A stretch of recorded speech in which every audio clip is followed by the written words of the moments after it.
Hello বন্ধুরা, কেমন আছো সবাই? আজকে বারান্দায় বসলাম, রান্না বান্না করলাম। ঘরের অনেক কাজ রয়েছে এখনো, ভাবলাম একটু তোমাদের সাথে কথা বলি। সকাল থেকে তো আজকে উঠেছিও বেলা করে, কেননা কালকে ভালোই গরম ছিল। আর আমাদের এমনিতেও শুতে শুতে প্রচণ্ডই রাত হয়, ভালোই রাত হয়ে যায়। তাও 12:30, 12টা, 11টার পরে তো খাওয়া দাওয়া করি রাত্রে। তারপর খাওয়া দাওয়া করে সব কিছু পরিষ্কার করে গুছিয়ে টুছিয়ে শুতে শুতে প্রায় 12টা 10-15 হয়ে যায়। তারপর একটু ফোন দেখা হয়, কে কী কমেন্টস করলো, কে কীরকম লাইক হলো, কীরকম ভিউজ হলো। তারপর হাজব্যান্ড একটু গানের প্র্যাকটিস করে, এবার ঘরের মধ্যে প্র্যাকটিস করে তো এবার কানে আসে, ঘুমটা অতটা আসে না, শুতে শুতেও রাত হয়ে যায়। তাই ভাবলাম, উঠেছিও বেলা করে, প্রায় 8টা বেজে গেছে। উঠে বাসি আসি সেরে সমস্ত রান্না টান্না করে একটু বারান্দায় বসলাম ফোন নিয়ে, যে একটু বন্ধুদের সাথে কথা বলি, কে কেমন আছে। আজকে চুল টুল কিছু খোলা হয়নি, মানে বেলা করে উঠেছি, তার মধ্যে এক একদিন হয় না, ঘুম থেকে উঠেই খিদে পেয়ে যায়।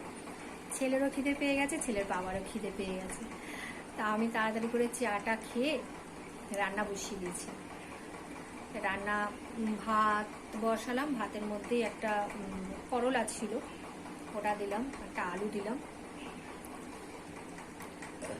আর একটু মাংস নিয়ে এসছে।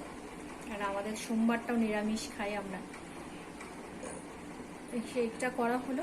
ছেলে মাংস দিয়ে খেলো, আমি আর আমার মানে ছেলের বাবা, মানে আমার কর্তা, আমরা দুজন উচ্ছে আলু ভাতে দিয়েই ভাত খেলাম। খেয়ে সব কাজ হয়ে গেছে। এখন এই ঘরটা একটু ঝাড় দিয়ে পুছবো, পুছে চান করে ঠাকুর দেবো। হ্যাঁ, নিরামিষ রান্নায় অনেক কিছু হয় তো, মানে গ্যাসও পড়ে আর নিরামিষে খরচাও বেশি। তারপরে হচ্ছে কি, আর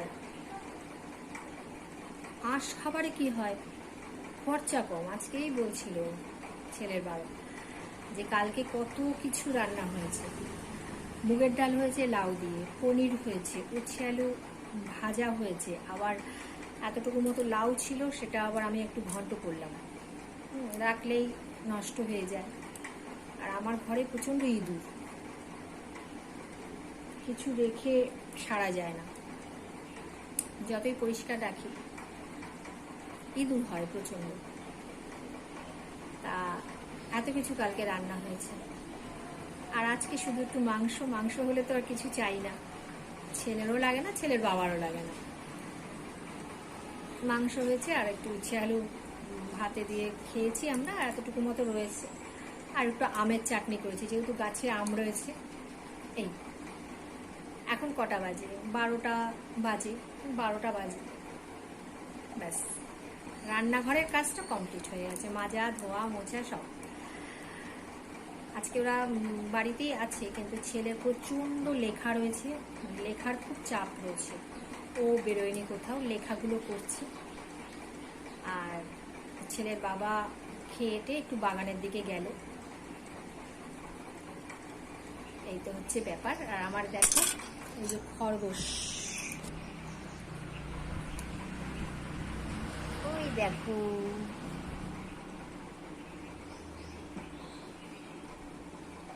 মিষ্টি মিষ্টি তো, এই যে তোমাকে দেখছে বন্ধুরা, দেখো কিরম ভাবে তাকাচ্ছে। মিষ্টি মিষ্টি, আমার মিষ্টি, ওর নাম মিষ্টি, তাই তো না? ওটুকু আমার মিষ্টি, এটা কিভাবে তাকিয়ে আছে। এইবার ও ডাকলেই মানে বুঝতে পারে।